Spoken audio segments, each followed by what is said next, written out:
Let's welcome Avinash గారు. పట్టుకున్నాడే ఆడే పట్టుకుని పో. నేను ఇంటర్వ్యూ చేయబోయేది. బాగున్నావా అవినాష్? బాలేను. అవునా? మండుతున్నట్టుంది. నా చూస్తుంటే అర్థమవుతుంది. మనిషి చూడటానికి బొఫుల్లా ఉన్నా షార్పే. నువ్వు కూడా బాగున్నావు కదా? నేను బాగున్నాను. నువ్వు బాగా ఓవర్ యాక్టింగ్ చేస్తున్నావు. మరి ఇందాకేదో ఎక్స్ట్రాలు బానే. ఎవరు? ఫస్ట్ రౌండ్ స్టార్ట్ చేద్దామా అవినాష్? నాకు అర్థం కాలేదు సార్. ఫస్ట్ రౌండ్ స్టార్ట్ చేద్దామా అవినాష్? నా ఒక్కనికే అట్లా అనిపిస్తుందా అనుకున్నా, నీకు కూడా అట్లనే అనిపిస్తుందా? ఇప్పుడు కొంచెం సుఖాలు వస్తున్నాయి. అవును, ఇప్పుడు అవినాష్ చాలా సుఖపడుతున్నాడు. అంటే ఎలా ఫీల్ అయ్యా వాళ్ళు అలా చేస్తుంటే? నువ్వు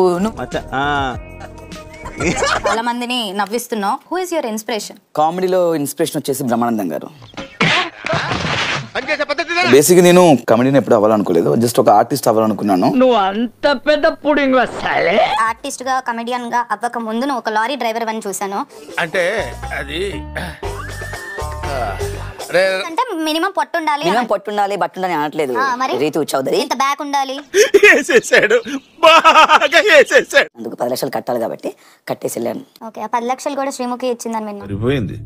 హీరో విలన్ కొట్టుకుని కమెడీని చంపేసినట్టు నా మీద పడతారేంటి? మీ ఫ్రెండ్షిప్ గురించి ఏమైనా చెప్పాలి అని అంటే ఏం చెప్తాను? ఇది శ్రీముఖిది ఫ్రెండ్షిప్. చెప్పిన ఫ్రెండ్ వీడే సార్.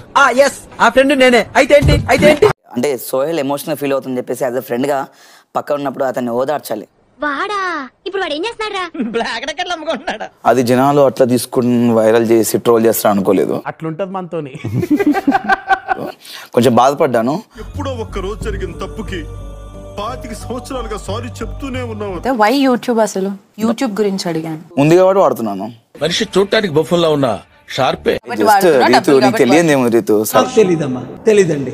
ఒక వీడియో పెట్టావు మీ మదర్ కి బాలేదు అని, అదే టైంలో మళ్ళీ ఇంకో వీడియో పెట్టావు ఏంటంటే నేను కొత్త కారు కొన్నాను అని. ఇక అసలు సిగ్గు, శరం, బుద్ధి, జ్ఞానం, రోషం, పౌరుషం, మానం, మర్యాద ఏమైనా ఉన్నాయా?